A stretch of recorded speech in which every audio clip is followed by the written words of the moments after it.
Alright, y'all. We're on a quick showing of all the high count meters and non-fluke meters and the Chinese fluke meters on the new power supply, the UNI-T UDP-1306. Way more accurate, lots better than the Jabversity I had off of Amazon. It's stable at 1 volt, so it's not all jumping everywhere. So here we go, y'all.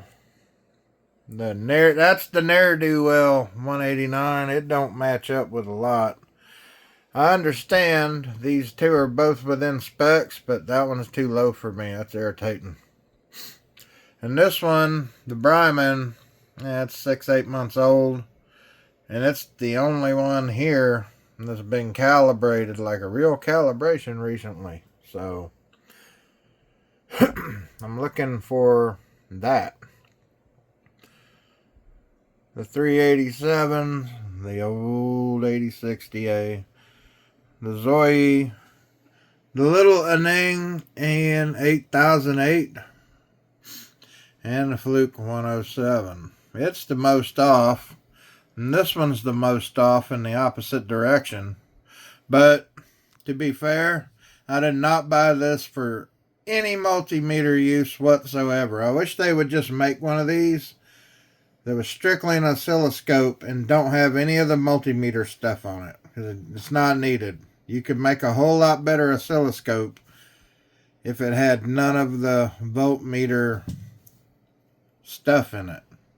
So, alright. 1 volt. 5 volts. That means it's off like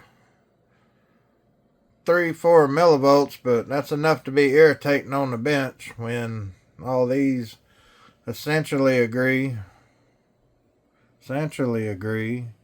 Oh, wait a minute. The old guy.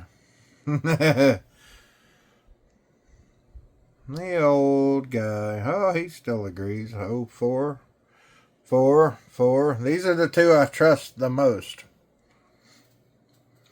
Dang. Yeah, low. And the little meter everybody would be crapping on is more accurate, god dang, than that.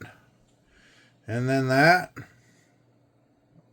5 millivolts. 5, 4. Dang. Alright. On to the next one. Automotive voltage, 14.2.